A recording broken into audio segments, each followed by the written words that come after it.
Hola, ¿qué tal? Buenas tardes a todos y a todas. Bueno, pues el día de hoy vamos a dialogar en torno a este tema que nos tiene reunidos el día de hoy, que es comunidad aliada, en torno a los derechos de la comunidad LGBTIQ+. Pues primero agradecerles su presencia y mencionarles que estos ciclos de conferencias, de charlas, de formación de competencias, pues tienen principalmente dos objetivos, ¿no? Por un lado, sensibilizarles con respecto a temas diversos, como por ejemplo la Agenda 2030, habilidades blandas, perdón, competencias y habilidades como la escritura, y por otro lado, justamente desarrollar estas habilidades como la redacción, entre otras. El día de hoy vamos a estar dialogando sobre los derechos de la comunidad LGBTIQ+, y cómo es que es posible ser aliado o aliada con respecto a la comunidad. Esta categoría de aliado y aliada es una categoría que la podemos encontrar también desde el feminismo, ¿no? Muchas veces se escucha que hay eh, hombres aliados al feminismo, ¿no? Bueno, hay detrás de esta categoría de aliado algunas precisiones, algunos apuntes que convendría reflexionar. ¿Y por qué la categoría de aliado se titula esta presentación? Bueno, pues una de las razones es que incluso si lo pensamos desde un punto de vista un poco más abstracto, pues tendría que sobrar la categoría aliado porque partimos de la base de que pues debe haber un respeto de los derechos y de la dignidad humana de las personas. Entonces, partiendo de ese planteamiento, pues todos tendremos que ser aliados de todos y de todas, pues porque todos respetamos un principio que es el respeto a la dignidad humana. Y bajo ese gran paraguas que cobija los derechos humanos, pues todos y todas tendremos que ser respetuosos de las diversas formas de expresión, no nada más específicamente de la diversidad sexual, sino de todas las manifestaciones, ¿no? Partimos de esa base de derechos humanos. Sin embargo, bueno, pues cerrando ese paréntesis, pues aliado significa que aunque tú no seas parte de la comunidad LGBTIQ+, tú estás en favor del reconocimiento de sus derechos, y también, como habremos de discutir, todavía hay mucho terreno que allanar con respecto al reconocimiento de la comunidad LGBTIQ+, en algunas áreas específicas, ¿no? En algunos dominios. Pensemos, por ejemplo, en la representación que tiene la comunidad LGBTIQ+, en puestos políticos, por ejemplo, ¿no? A pesar de que tenemos diversas políticas, y además de políticas tenemos un marco jurídico que ahora les he de presentar. Tenemos un marco jurídico que arropa la comunidad, que arropa y que protege a la comunidad LGBTQ+. Desafortunadamente hay una subrepresentación en cargos importantes, ¿no? Como ustedes recordarán, el año pasado hubo hubo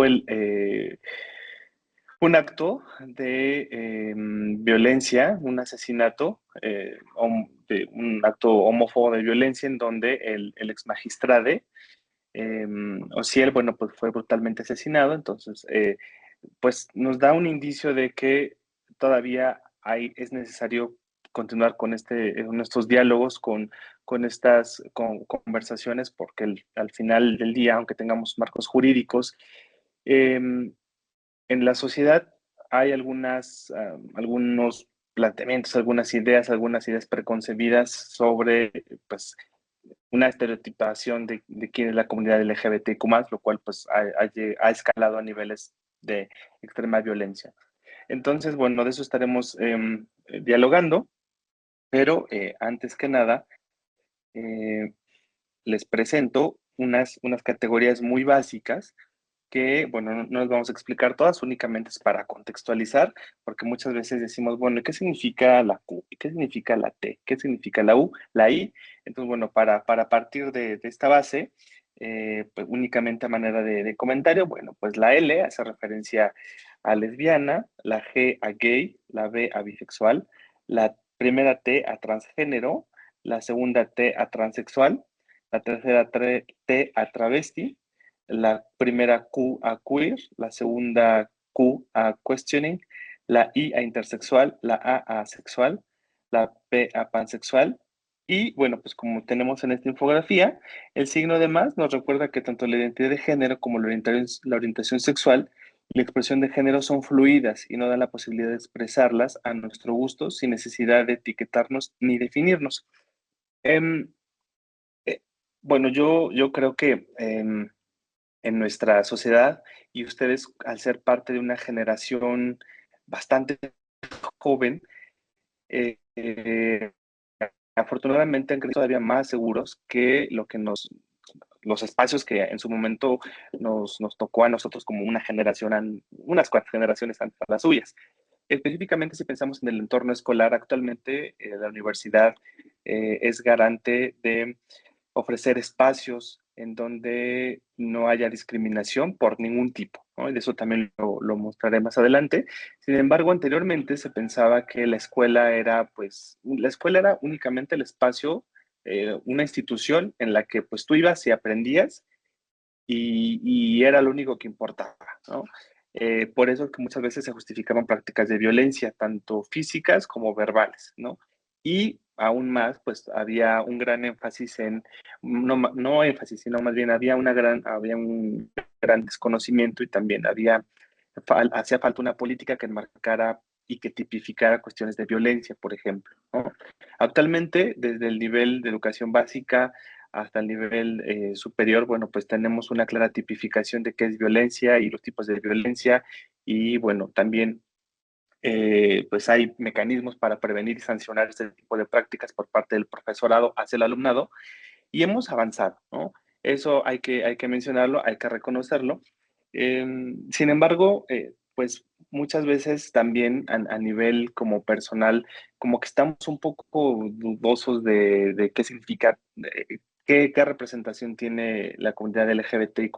Y yo, por ejemplo, podríamos pensar si una chica es heterosexual y después lee cuestiones de género, después ya duda, ¿no? Y creo que esto es al final el aporte de las ciencias sociales es cuestionarnos quiénes somos y cómo nos hemos construido, ¿no? Creo que es un aporte importante porque si pensamos, cuando somos pequeños vamos creciendo con respecto, pues sí, a una edad biológica y también con respecto a los valores que ponderan nuestro seno familiar, ¿no? Hablemos, por ejemplo, de una cierta creencia religiosa, ciertos valores, costumbres, actitudes. Para quienes vienen del campo de la sociología, pues, bueno, esto se explica, pues, como nos lo decía Pierre Bourdieu, pues por un cierto etos, ¿no? Tú si vives en un extracto familiar de tipo socioeconómico medio alto, tu familia es católica, pues es muy probable que tú hayas crecido en ese contexto, ¿no? Que tengas prácticas religiosas iguales a las de tus papás, que practiques hábitos de lectura, de escritura, de entretenimiento igual que tus papás. Y está bien, ¿no? Al final de cuentas, pues cuando uno es pequeño, pequeña, pues va creciendo con respecto a la edad biológica y también al amparo de la familia y es inherente que pues los valores de la familia vayan permeando en nuestra persona. Sin embargo, aquí tenemos un aspecto importante que es, pues ahora que somos universitarios, universitarias, pues tenemos esa libertad de albedrío, esa libertad de determinar quiénes somos, qué nos gusta y qué no nos gusta, ¿no? Y creo que en gran medida estas teorías, estas aproximaciones desde la psicología, la sociología, hacia, por ejemplo, los estudios de género, pues nos permiten también pensar que pues no somos una persona, ¿no? Ya también quienes vengan de filosofía, pues Heráclito nos decía eso, ¿no? No podemos bañarnos dos veces en el mismo río, ¿no? O sea, no somos las mismas personas escuchando esta charla ahorita que si la volvemos a escuchar en una semana, ¿no? Porque tenemos una aportación distinta, ¿no? Ah, creo que alguien tiene su micrófono abierto, si lo pudiera cerrar porque escucho un poco de ruido. Entonces, es también pensar hacia ese lado, ¿no? Que por un lado hay un panorama que describe la composición de un sector de la sociedad, y por otro lado también, pues que nos pone a reflexionar justamente que pues hay teorías que argumentan y que explican algunos comportamientos, ¿no? Algunas prácticas, y que no se trata de estigmatizar diciendo que si está bien o si está mal, porque más bien eso ya es un juicio de valor, sino pensar que, bueno, es posible, ¿no? Bien, ahora, una pequeña infografía con respecto a la discriminación a personas. Esta es una pequeña infografía que tomé de hace algunos años, y esto es únicamente a personas homosexuales. Pensaríamos Maestro, que, sí, no se alcanza a ver las- la presentación como tal. bueno, pues a ver, yo estoy hablando aquí y no me habían dicho que no se veía. Ay, perdón, a ver. Bueno, ahora se ve. Ya, Ok, no, déjame entonces. Ahí está, porque no se veía bien. Ok, bueno, entonces la diapositiva anterior era esta, ¿no? Yo estaba leyendo, pensé que estaban viendo. Entonces, bueno, esta era la significación de las siglas LGBTIQ+, y ahora esta infografía en donde lo que les presento es que, pues, de, de la población LGBTIQ+, pues tenemos, pues, como ya mencionamos, gay, lesbiana, bisexual, transexual, etcétera. Y esta fue una infografía específicamente a homosexuales, ¿no? Podríamos tener otra infografía hacia personas trans, por ejemplo, ¿no? Eso por un lado. Ahora, por otro lado, también podríamos pensar que, pues ya en nuestra sociedad mexicana del siglo XXI, pues la homosexualidad es abiertamente aceptada. Pues porque, bueno, pues vamos avanzando en reconocimiento de derechos, en también en que tenemos un amplio marco jurídico que protege, sanciona también actos de discriminación y violencia. Sin embargo, no es tan así, ¿no? Pues como se menciona en esta gráfica, por ejemplo, a manera ilustrativa, de acuerdo con una encuesta realizada por teléfono a 800 personas, les preguntaron qué pensaban sobre la homosexualidad. El 48.3% dijo que era pues un defecto moral, ¿no? Esto es, de alguna manera, pues viene permeado pues, por una cuestión religiosa. Enseguida, el 23%, una decisión que hay que respetar. El 10%, otro. El 8%, casi 9%, una orientación sexual normal. Y el 3.7%, una enfermedad, ¿no? A ver, esto es, hay que también poner en perspectiva que no es sino hasta, pues ya casi finales del siglo XX, que la homosexualidad dejó de ser tipificada como una enfermedad. ¿No?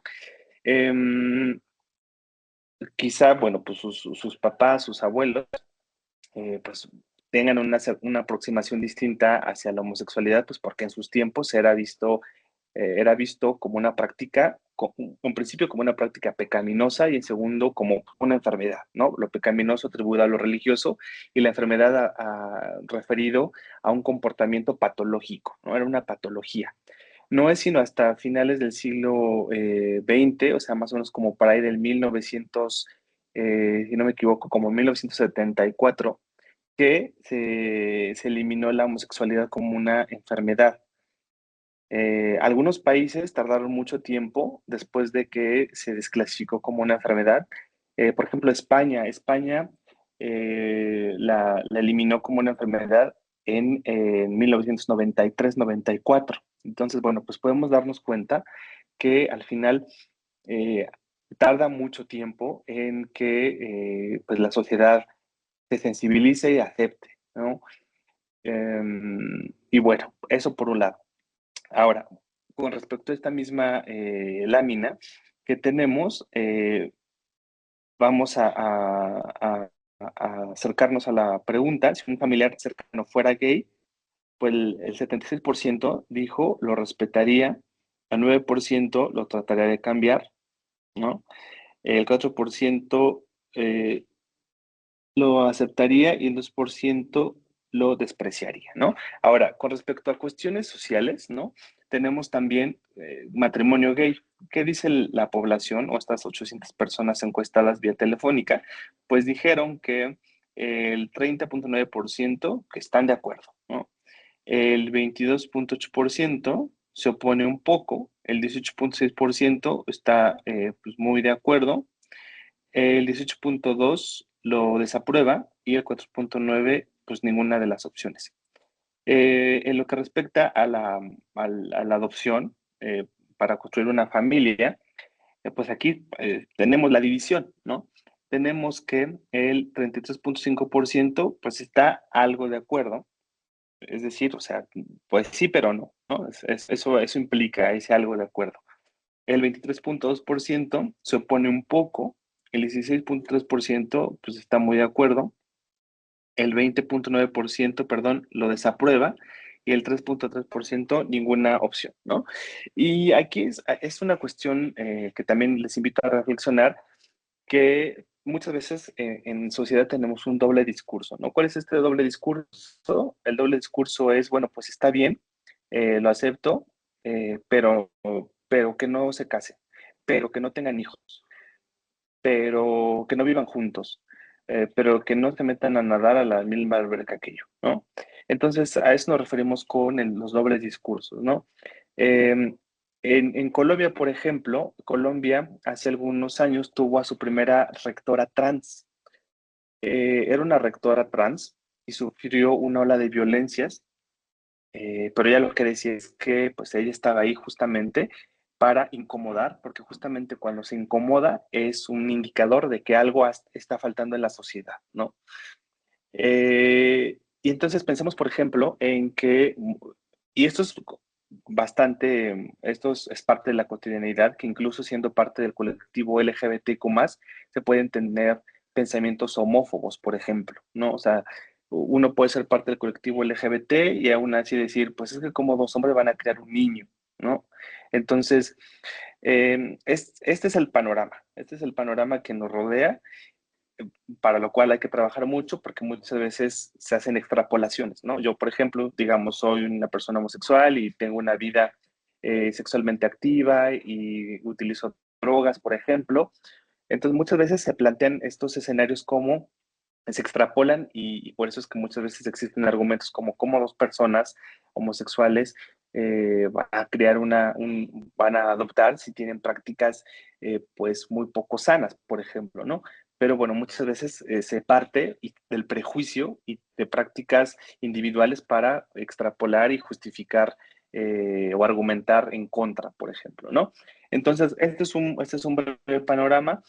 Ahora pensemos en nuestro contexto más inmediato, piensen, por ejemplo, en su familia y su familia cercana, ¿no? Sus papás, sus hermanos, ahora piensen ampliando el círculo, sus tíos, sus abuelos, ¿no? ¿Cuál es la relación que guardan con respecto a la comunidad LGBTIQ+, ¿no? ¿Qué dicen, por ejemplo, cuando ven a una persona de la comunidad LGBTIQ+, en un programa de televisión o en un cargo político, ¿no? ¿Qué es lo que piensan? Eso es un gran indicador también de cómo estamos como sociedad. Bien, durante el último trienio suman al menos 231 asesinatos de personas LGBTIQ+ en México, ¿no? La cifra pues, más alta, de acuerdo con esta cifra de una organización de la sociedad civil, es el año 2022 con 87. Son asesinatos.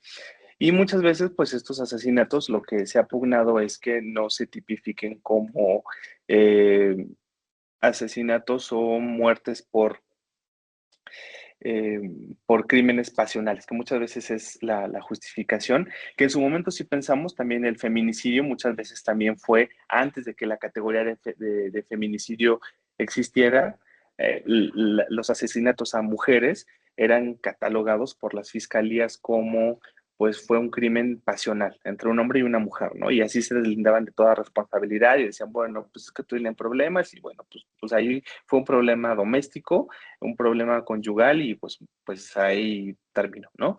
Eh, Ahora también, aunque esta es una categoría muy poco, en la ley no existe una categoría similar a la de feminicidio, pero para crímenes, de la comunidad LGBTIQ+. Entonces todavía hay mucho trabajo, ¿no? Quienes estén estudiando Derecho, pues pueden documentarse al respecto, porque al final pueden documentarse y proponer una categoría como la de feminicidio, pero en este caso para la comunidad LGBTIQ+, porque no existe como tal, no se tipifica bajo esa perspectiva, por ejemplo, ¿no? Bien, pero ahora, no todo es tan catastrófico, ¿no? También hay que mencionar lo que hemos avanzado. ¿Y en qué hemos estado avanzando? Pues aquí, por ejemplo, es que desde octubre del 2022, es decir, este año hará 3 años, el matrimonio igualitario es legal en las 32 entidades federativas del país.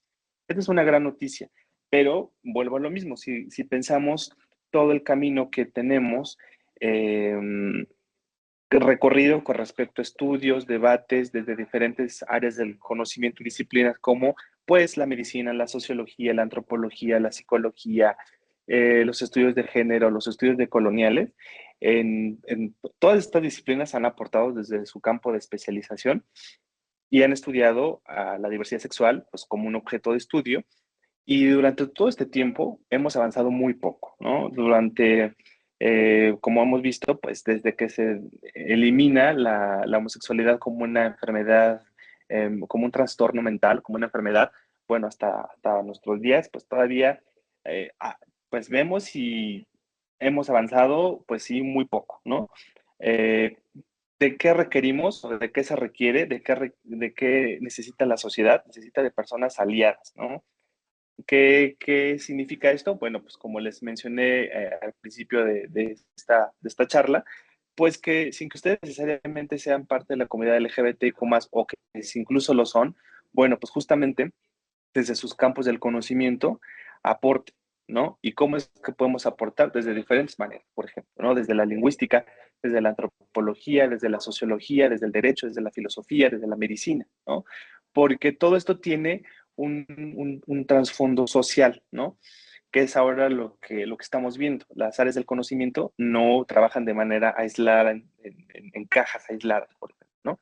Trabajan en conjunto. Tanto la medicina necesita, por ejemplo, de la química, de la biología, de la matemática, de la estadística para publicar un artículo. Lo mismo se requiere, por ejemplo, el plano jurídico para argumentar cuestiones de tipo social, ¿no? Entonces, eh, vamos a trabajar, es necesario trabajar justamente como aliados, aliadas para avanzar en temas de construcción.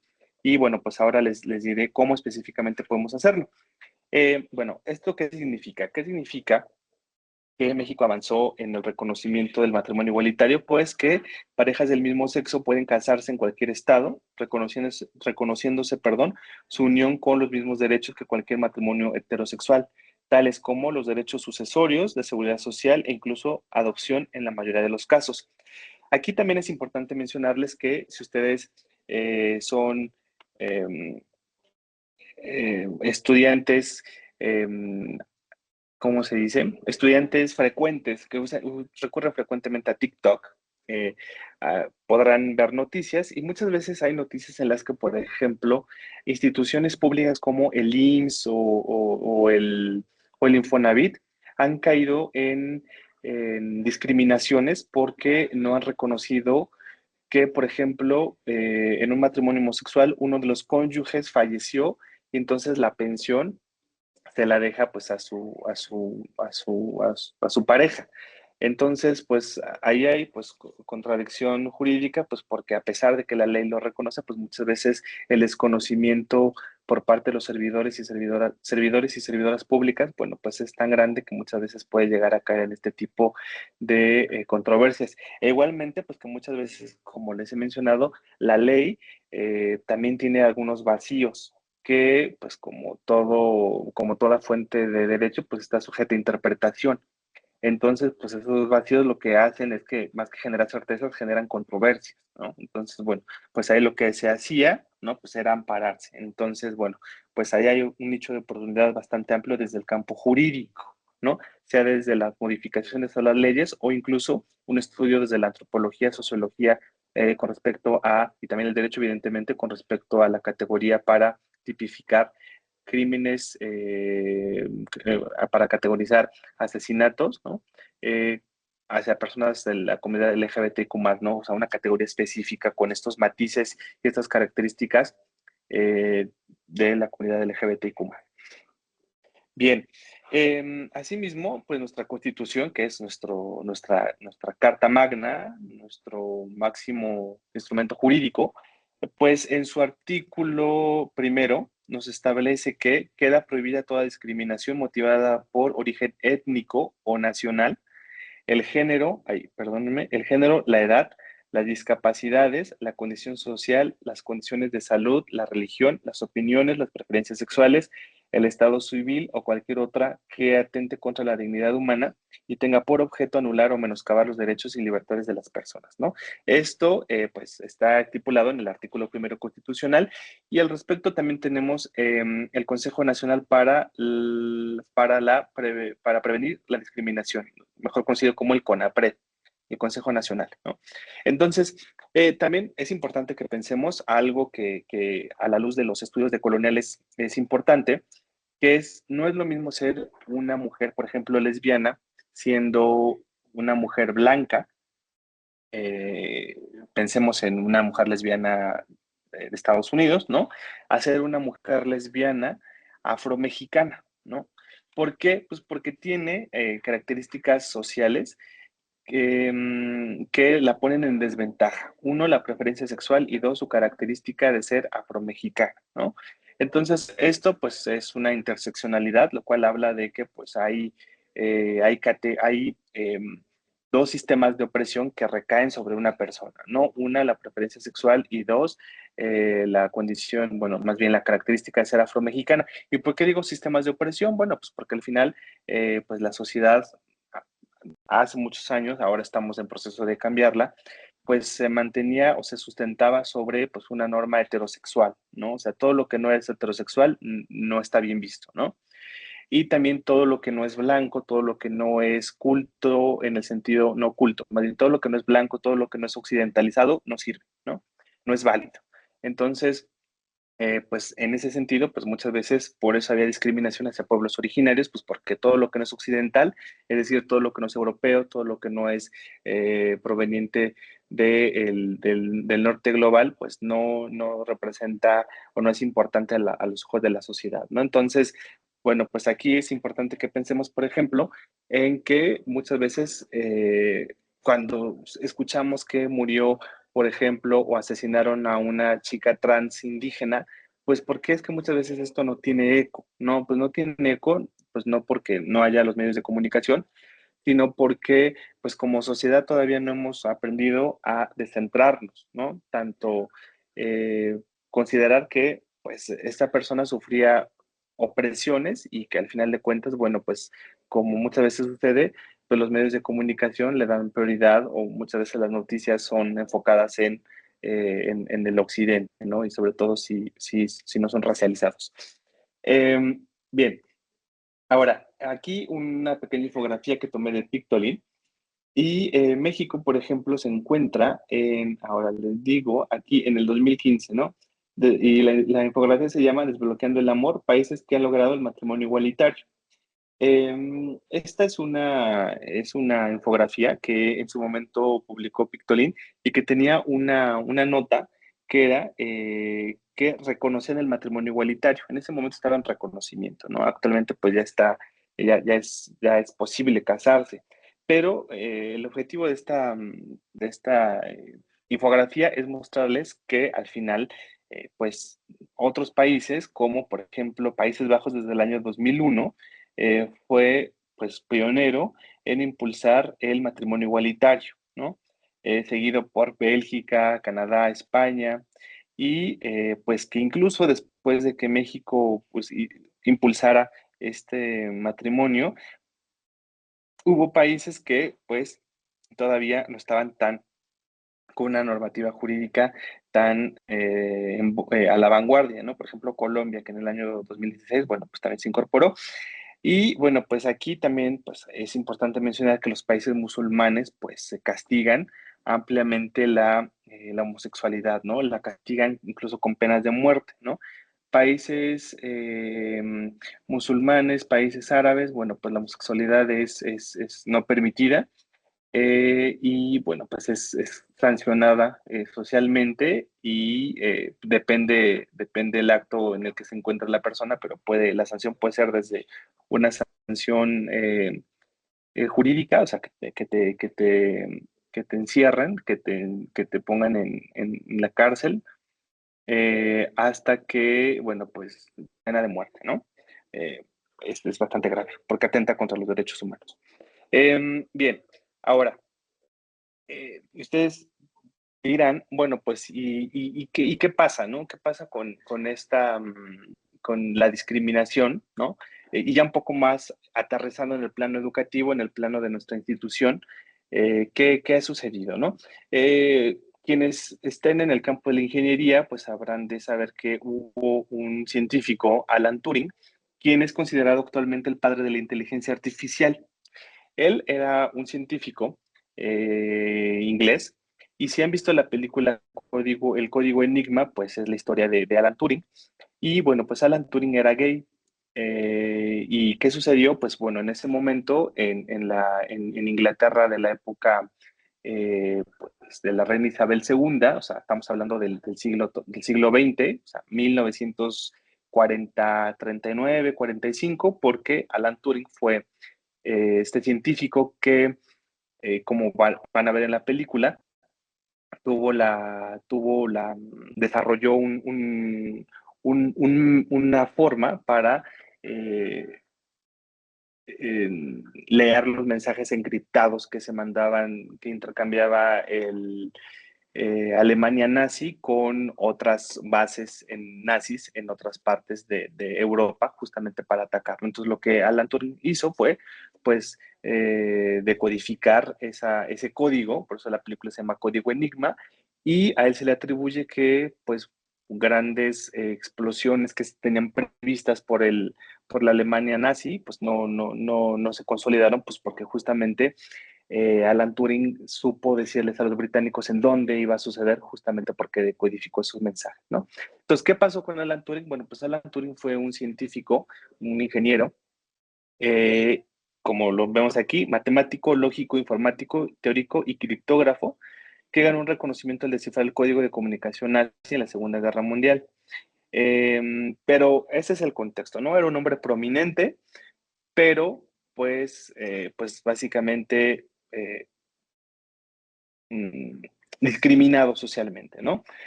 Sin embargo, sus valiosos aportes no lograron salvarlo ante la acusación de indecencia grave y perversión sexual. En 1952 fue condenado a prisión por ser homosexual. Las autoridades le otorgaron la libertad condicional, pero debió someterse a una terapia para curarse, ¿no? Bueno, pues esto nos habla de dos cosas, ¿no? Por un lado, que incluso aunque él fue pieza clave, que pues, la Segunda Guerra Mundial, pues no la ganara Alemania, pues incluso, como lo dice la infografía, a pesar de sus valiosos aportes, pues no fueron suficientes, pues porque fue acusado de indecencias graves y perversión sexual, perdón. A él le ocurrió lo mismo que al escritor, eh, mm, mm, mm, al escritor Oscar Wilde, que también Oscar Wilde pues, fue acusado de homosexualidad, lo cual, bueno, pues sí, en su caso también era cierto.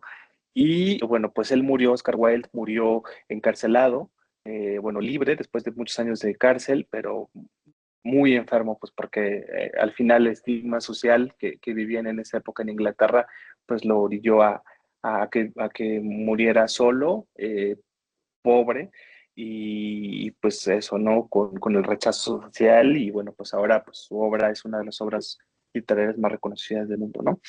Entonces, esto, ¿cómo? Ahora aquí viene la pregunta, ¿y nosotros qué podemos hacer, no? Creo que alguien tiene su micrófono abierto, ¿no? Bueno, pues, ¿qué podemos hacer? Podemos construir espacios seguros. ¿Y qué significa esto de espacio seguro? Bueno, pues se define un espacio seguro como aquel entorno, en este caso puede ser físico o virtual. En este caso, ahorita, por ejemplo, tenemos un entorno virtual, pero también se pueden construir entornos virtuales seguros, ¿no? Donde todas las personas pueden expresarse libremente sin temor a ser juzgadas, agredidas o excluidas por quienes son. En el contexto LGBTIQ+, un espacio seguro implica que las personas de sexualidad e identidades diversas puedan estar fuera del closet, ¿no? O sea, es decir, que tú seas abiertamente homosexual o abiertamente perteneciente a la comunidad LGBTIQ+, y que no haya ningún tipo de menosprecio, discriminación por tu orientación sexual, ¿no? Significa que profesores, administrativos y estudiantes no toleran burlas, insultos, acosos, ni ningún tipo de violencia hacia la diversidad. También abarca prácticas como respetar el pronombre y pronombres de cada quien y tener cero tolerancia hacia discursos de odio. En suma, es un ambiente de respeto activo donde se celebra la diversidad en lugar de simplemente tolerarla, ¿no? Esta es una explicación muy clara y a mí me gusta mucho porque muchas veces crecimos en nuestra educación básica, crecimos con que uno de los valores es la tolerancia. Decían, no, pues ¿qué tienes que tolerar? ¿No? Ojo con la tolerancia, porque la tolerancia no es necesariamente eh, tiene una moción de actividad, ¿no? O sea, de que tú defiendas o de que tú... la tolerancia es meramente desde mi punto de vista, la tolerancia es una antesala de la violencia, ¿no? ¿Por qué? Porque en algún momento, piensen, por ejemplo, cuando utilizamos la palabra, en este caso el sustantivo, tolerancia, ¿no? Hemos sido muy tolerante, ¿no? Es decir, como que aguantamos, y hay un momento en el que explotamos y decimos, ya no aguanto más, por esto, esto y esto y esto, ¿no? Entonces, ojo con la tolerancia, ¿no? Porque muchas veces tiene, o podríamos decir que tiene un matiz de violencia la tolerancia, ¿no? Mientras que, como estamos viendo, pues se trata de que creemos en comunidad, pues una, una comunidad de respeto y de sana convivencia. Les voy a presentar que nuestra universidad tiene la política institucional de igualdad de género y aquí les puse el código QR por si gustan escanear la política, bueno, más bien, por si gustan escanear el código que les llevará a la política institucional de equidad de género. Esta política reconoce la, sobre todo, como vemos aquí en la pantalla, eh, eh, es una propuesta para promover y fortalecer culturas de paz e inclusión. Y uno de los elementos es que conforman esta política es que incluye que el alumnado no puede ser discriminado, pues como se mencionaba en el párrafo anterior, por pertenencia étnica, orientación sexual, preferencia sexual, eh, religión, etcétera, ¿no? Entonces, bueno, pues nuestra universidad tiene esta política, si gustan revisarla, leerla, compartirla, porque muchas veces nuestra universidad tiene tanta información que uno dice, ay, ¿a poco sí tiene? Sí, nuestra política es, es, es vigente y, bueno, pues yo les invito a que la compartan y que sobre todo, si ustedes están ante a una situación de violencia, bueno, pues que sepan que la universidad tiene protocolos para prevenir y sancionar este tipo de acciones. Bien, a ver, vamos a avanzar aquí les presento también algunas organizaciones de la sociedad civil. Estas son organizaciones diversas. También les puse el código QR para que si a ustedes les interesa alguna, pues puedan escanear el código QR. Son tienen diferentes funciones, ¿no? It Gets Better todas son organizaciones de la sociedad civil. Algunas se enfocan en aspectos muy específicos. Por ejemplo, It Gets Better pues trabaja en general diversidad sexual y tiene representación en diversos países. México es uno de ellos, tiene representación en México. Asociación por las Infancias Transgénero es una organización de la sociedad civil que se centra sobre todo en buscar que se reconozcan los derechos de las infancias trans. Como ustedes saben, pues muchas veces eh, a las niñas, niños y adolescentes se les considera que como son pequeños, pequeñas, pues no saben lo que quieren, ¿no? Entonces muchas veces sucede que se les deja al margen y el debate aquí es que pues muchas veces cuando se tiene una orientación sexual, pues la orientación sexual viene desde uno tiene una afinidad, bueno, uno sabe su orientación sexual desde que uno es pequeño, ¿no? Es cierto que también muchas personas con el paso del tiempo van descubriendo su orientación sexual, su preferencia sexual, ¿no? Sin embargo, pues también es cierto que, bueno, en general, y podemos decir que pues gran parte de la población de la comunidad LGBTQ+, dice haber sentido desde pequeños que eran distintos, ¿no? Entonces, bueno, esta asociación eh, por, busca ahondar en los derechos de las infancias trans, ¿no? Tenemos también Letra S. Esta es una organización de la sociedad civil que se enfoca en difundir y sensibilizar a la población en general sobre el VIH-Sida. Por eso es letra S de SIDA. Bueno, pues es una organización igualmente con algunos años ya de trayectoria y busca dar información, generar reportes, estadísticas sobre violencia, sobre infecciones de transmisión sexual, sobre VIH-Sida, etcétera. Casa Frida es un refugio LGBT, específicamente pues, para personas que han sido violentadas en sus hogares por pertenecer a la comunidad LGBTQ+, es decir, por tener una orientación o una identidad sexual distinta a la heterosexual. Entonces, es una casa refugio en donde pues las personas en condición de vulnerabilidad por esta naturaleza pues acuden. Igualmente está la Asociación Civil Almas Cautivas. Almas Cautivas es una organización de la sociedad civil que se enfoca en buscar justicia para las personas trans que se encuentran en prisión, ¿no?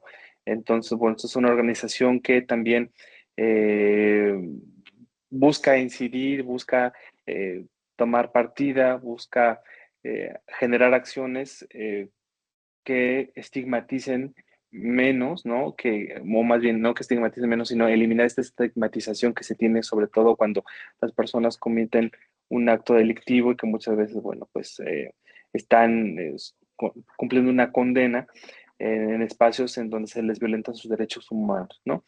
Bien, en general, todas las organizaciones de la sociedad civil, lo que muchas veces se dice es que las organizaciones de la sociedad civil logran llenar esos huecos que el Estado, es decir, el gobierno, no logra, ¿no? O sea, aunque el gobierno tiene políticas, tenemos la Constitución, tenemos leyes primarias, leyes secundarias que protegen y garantizan que no haya discriminación y también ofrece marcos jurídicos para los derechos de las personas LGBTQ+, hay unos espacios, unos resquicios a los cuales todavía la norma no llega, ¿no? O si no llega, más bien no se ha puesto en la agenda para trabajar sobre ello, ¿no?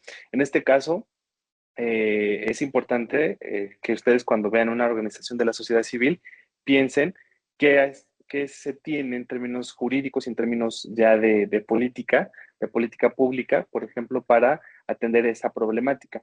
Muchas de las organizaciones de la sociedad civil hacen trabajos muy focalizados, ¿no? Eso es algo muy importante, ¿no? Se requiere sí una difusión por parte del gobierno federal de, por ejemplo, protección de infecciones de transmisión sexual, VIH, SIDA también, pero estas organizaciones, en específico Letra S, focaliza, ¿no? O sea, dice, a ver, sí, las infecciones de transmisión sexual y también el VIH, pero específicamente en quién, pues en población que pertenece a la comunidad LGBTQ+, ¿no? ¿Por qué? Porque tienen otras necesidades, porque tienen otras dudas, por ejemplo, ¿no? Quizá las dudas sobre prácticas seguras de anticonceptivos es distinta de una pareja heterosexual a una pareja homosexual, por ejemplo, ¿no? Entonces, ¿esto cómo lo sabemos? Pues porque muchas veces cuando hay conversatorios sobre temas como eh, eh, el condón o lubricantes, etcétera, como que hay cierta duda, ¿no? O sea, como que muchas veces eh, eh, las preguntas no suelen plantearse desde el punto de vista de la comunidad LGBTIQ+, sino como que se enmascaran pensando que la pregunta está mejor dicha si se plantea desde el contexto heterosexual, pero pues evidentemente es que cada, cada, cada heterosexuales, homosexuales tenemos, ¿no? Preguntas distintas y tenemos dudas distintas respecto a diferentes temas, ¿no? Respecto al condón, respecto a las infecciones, respecto a las vacunas, ¿no?